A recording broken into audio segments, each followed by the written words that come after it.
қойыңдар.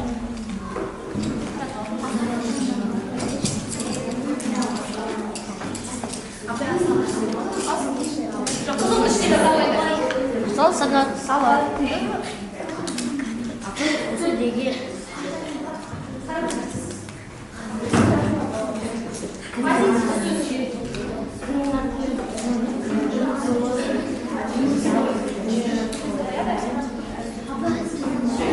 Жоқ, тек қана позитивті сөз ғана айтасыздар.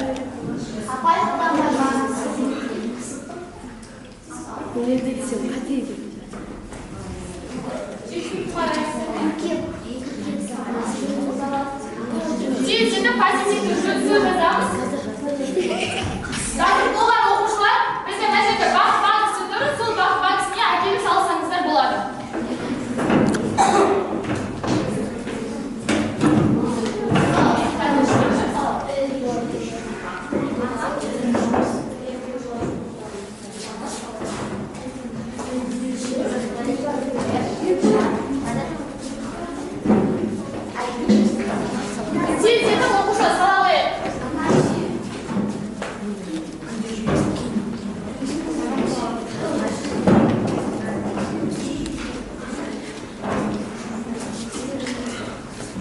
Тек оқушылар, тез депутат аяғы.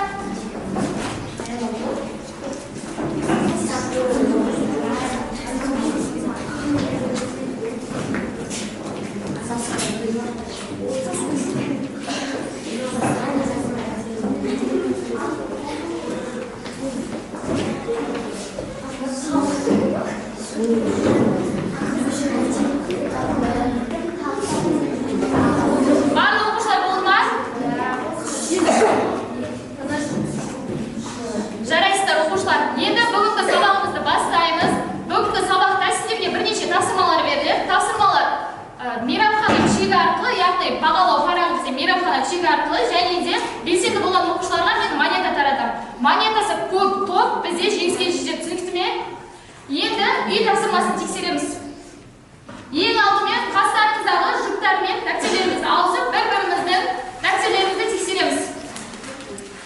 Қазір мен үй жұмысының дұрыс варианты, яғни есептің шешу жолын мен сіздерге тақтадан көрсетемін. Ауыстырдық па?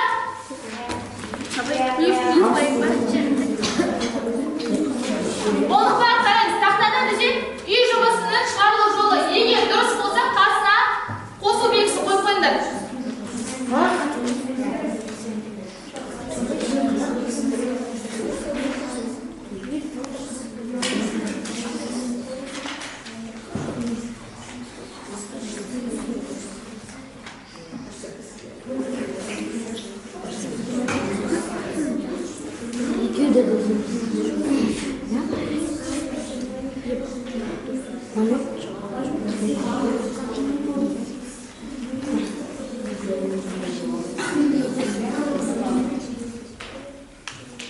Барлығымыз бағалау парағын ала қойып. Алмайды.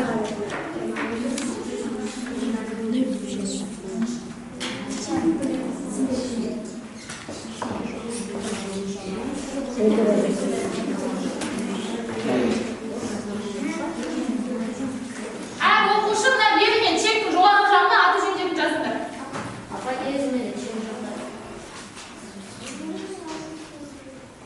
Қолына бағыттар жекінде бағалау парағы?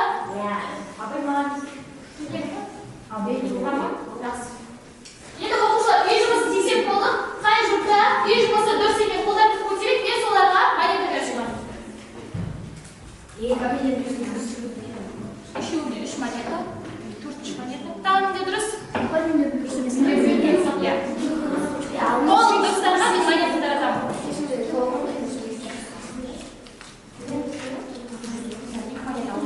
Болды ғой, монета. Тағы мына топта бар ма?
Бірге пицца жасайық. Иә, есеп шығарып отырып дайындайық. Иә, қайтып тез болар екен. Енді қараймыз. Оқушылар сендерге пицца әдісі арқылы топтық жұмыс жасап алып келдім. Яғни сендерге пицца бөліктері берілген. Осы пицца бөліктері сәйкес келген есептік жауабының артына жапсырасыздар. Түсінікті ме? Топ болып барлығымыз бірге ортаймыз. Түсінікті ме?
Bir keçe sonra rasam bir stakan nol kilogram süt kaçır. Bir stakan sütün var kaç kilogram süt var?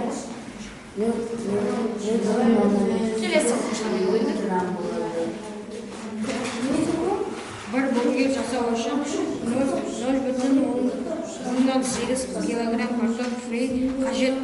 100 бургер жасау үшін қанша килограмм картоп керек?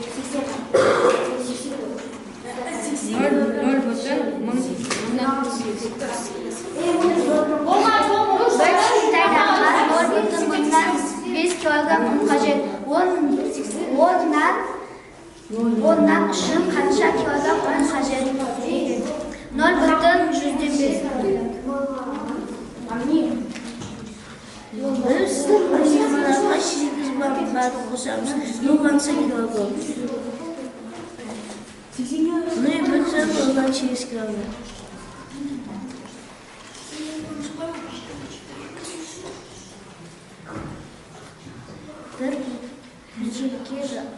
жасау үшін 0,8 килограмм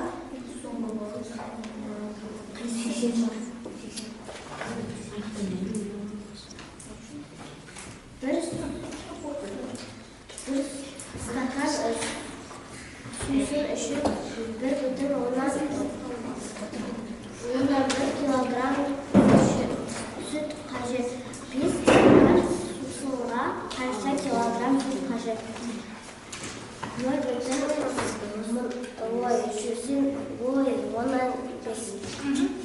Bir kese soppa жасау үшін 0,8 килограмм ет қажет. 10 кесе соппа үшін қанша килограмм ет керек? Қанша екен? 80 килограмм. Аха, жақсы, отыра қойыңдар. Барлығы дұрыс. Міне. Топтарына 8 оқушыға 8 монета.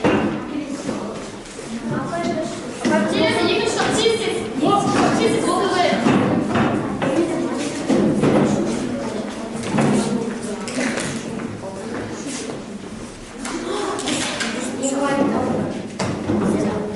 Тез бастап оқи қойыңдар. Дауыстарды шығарамыз. Bir burger жасау үшін 1,8 килограмм картоп пюре қажет. 100 бургер жасау үшін қанша килограмм картоп қажет? 80 килограмм. Сорпа жасау үшін 1,8 килограмм ет қажет. 10 кесе сорпа үшін қанша килограмм ет? 0,8. Bir стакан лимонға 8 грамм қант қосамыз. Бұл қанша килограмм? 0,8 килограмм. Bir кішкентай нанға 0,5 килограмм қант қажет. 10 нан үшін қанша килограмм ұн керек? 0,5 килограмм. Bir салатқа 0,8 килограмм көкөніс қосамыз. 10 салатқа қанша килограмм көкөніс керек? 0,8 килограмм. Bir stakanda sусынға 0,1 süt қажет. 5 стаканға сусын қанша килограмм süt керек? 0,5. Неше оқимыз оны 0,5 дейміз бе? Қалай? 0,15 я.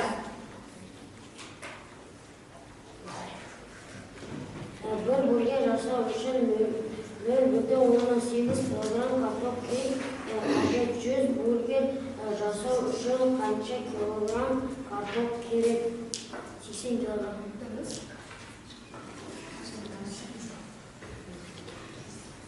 Bir стакан лимонға 8 килограмм қант қосамыз. Бұл қанша килограмм?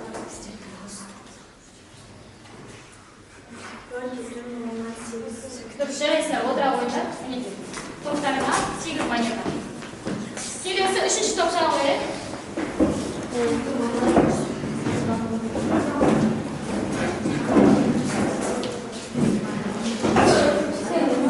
Тез. Сәл алдыға жақын тұрыңдар, оқушылар. Аха. Бастап оқып қойыңдар. Тез. Bir burger жасау үшін 0,18 килограмм картоп қажет. 100 бургер жасау үшін қанша килограмм картоп қажет? 80. Аха, дұрыс. Bir стакан сусынға 0,1 килограмм сүт қажет. 5 стакан сусынға қанша килограмм сүт қажет? 0,15. Bir стакан лимонға 0,5 килограмм ұн қажет. 10 нан үшін қанша килограмм ұн керек? 0,1. Bir салатқа 0,8 килограмм көкөніс қосамыз. 10 салатқа қанша килограмм көкөніс керек? 0,18. Аха, тез деп оқи қояйық. Қалған оқушылар тез. Қалған өтеді. Bir kese сорпа жасау үшін 0,8 килограмм қажет. 10 кесе сорпа үшін қанша килограмм ет керек? 0,8. Аха, жарайсыз. жасау үшін 0,18 картоп фри қажет. 10 жылқы жасау үшін қанша килограмм картоп керек? 80 килограмм. 1 стакан сусынға 0,1 килограмм сүт қажет. 5 стакан сусынға қанша килограмм сүт керек? 0,1.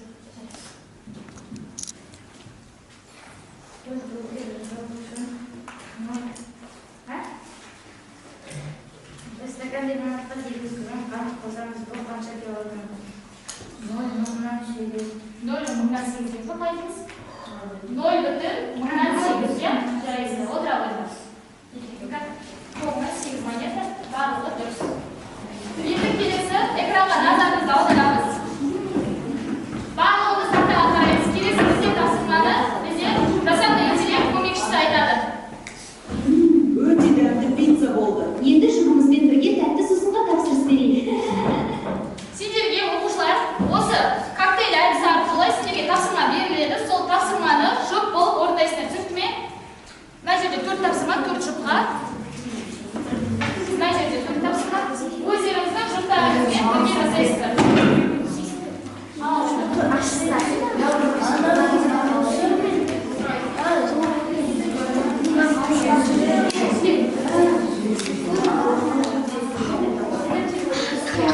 Бұл бізде оқулықта номер 792 722 соны сіздерге коктейль әдісін бердім. Сендерге орындайсыз. Тақтаға шығатын оқушылар бар ма? Мен. Қалай? Ал. Ішіне орындаймыз ба? Апай, шағына тапсырма. Яғни сізге орындайсыз. Жоқ, сізге орындайсыз оқушылар.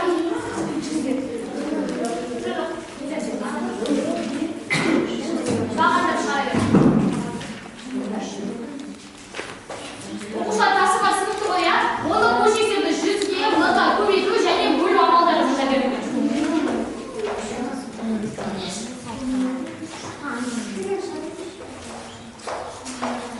Тағы екінші кім шығады тақтадан? Екінші қатадан шығатындар бар ма? Шыға ғой.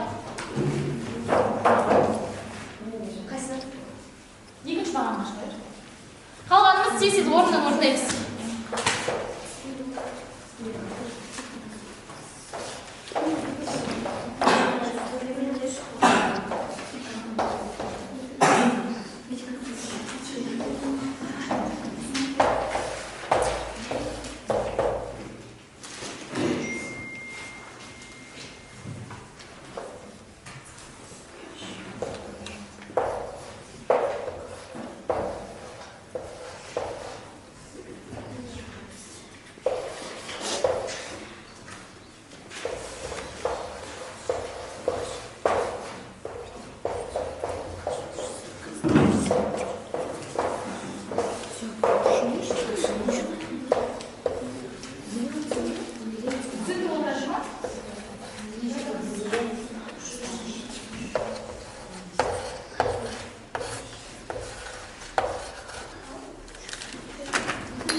Яғни енді сендерге бургер әдісі арқылы бүгінгі сабақты бекіту.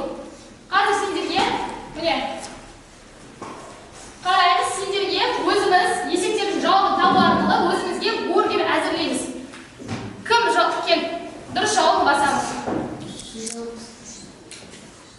3,5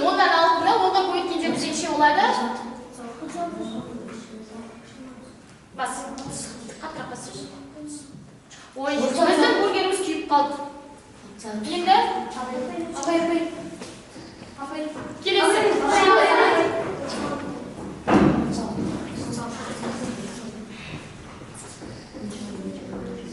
Аха, жарайсың. Келесі. Шалғой Марика.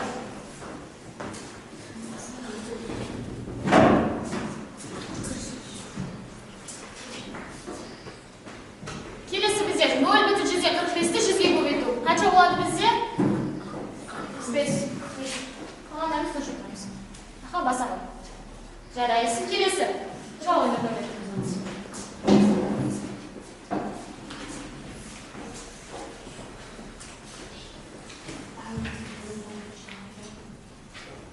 Жарайды. Қайда?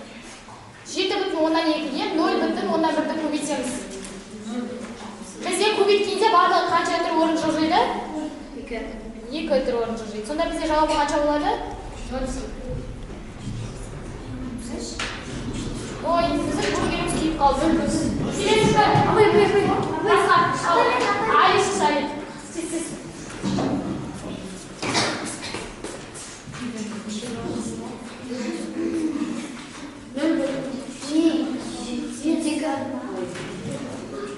Ой, оқушылар. Жоқ, басқа бірақ бас.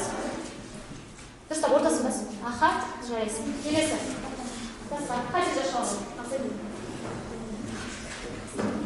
Ана, дұрыс жауап берген оқушылардың керек. Али.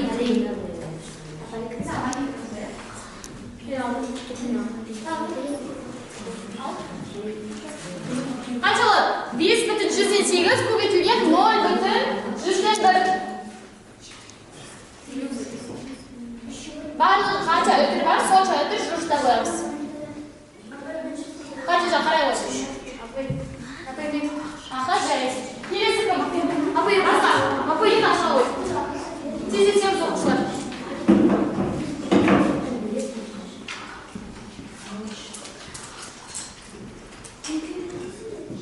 48,5 бөлінген 10. Неше болады бізде?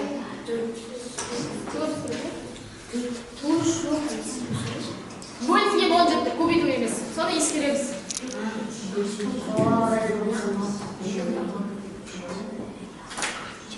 Екқа тезетеміз.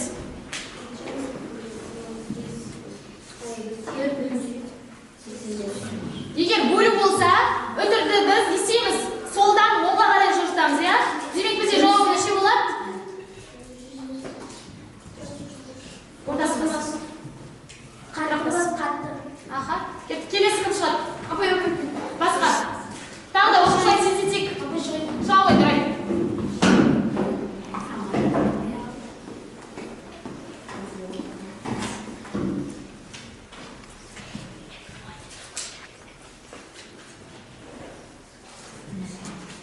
Неше болады? 6,3-ті бөлеміз 100-ге. Бізде 100-де неше ноль бар? 2 ноль бар. Демек біз солдан оңға қарай 2 өтір жылжытамыз. Бізде сонда жауап неше болады? Аха, отырады. Келесі. Шауы бар.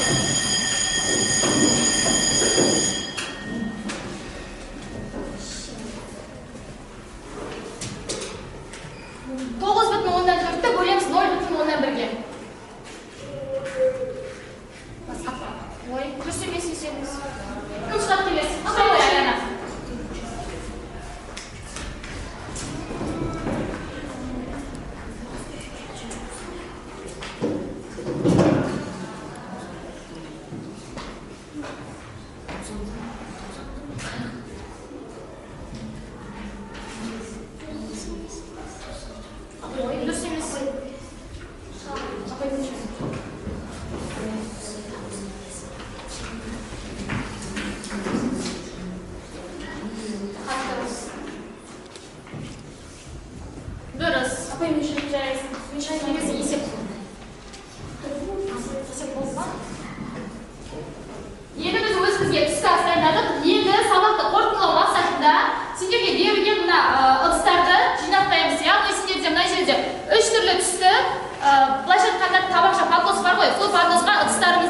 Егер барлығы түсінікті болса, жасыл ыдысқа, егер менің сұрақтан, сіздердің сұрақтан